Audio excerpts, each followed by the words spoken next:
నమస్తే ఫ్రెండ్స్, ఇడ్లీలోకి దోశల్లోకి పెసరట్లోకి పర్ఫెక్ట్ జోడీ ఏంటి అంటే అల్లం పచ్చడి. అల్లం పచ్చడి అంటే నేను మామిడి అల్లం తీసుకున్నానండి. మామిడి అల్లము 75 గ్రాములు అయితే 25 గ్రాములు మామూలు అల్లం తీసుకున్నాను. మామిడి అల్లంతో ఎందుకు చేస్తున్నాను అంటే దీని వలన శ్వాస సంబంధిత వ్యాధులున్నా డైజెస్టివ్ ప్రాబ్లమ్స్ ఉన్నా తగ్గుతాయి.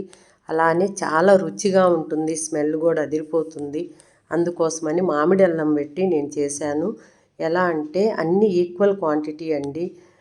అల్లము 100 గ్రాములు, కారం 100 గ్రాములు, ఉప్పు 100 గ్రాములు, చింతపండు 100 గ్రాములు వేడి నీళ్ళల్లో నానబెట్టుకోవాలి. అలానే టీ స్పూను మెంతిపిండి వేసుకున్నాను. అట్లానే ఒక 20 రెబ్బలు చిన్నులపాయలు వేసుకొని వీటన్నిటిని బెల్లం కూడా 100 గ్రాములు వేసుకొని మిక్సీ పట్టుకొని తర్వాత తాలింపులో కూడా మళ్ళీ చిన్నులపాయ రెబ్బలు వేసుకొని పచ్చడి ఇలా చేసుకుంటే చాలా రుచిగా ఉంటుంది. మీరు ఒకసారి ప్రయత్నం చేయండి.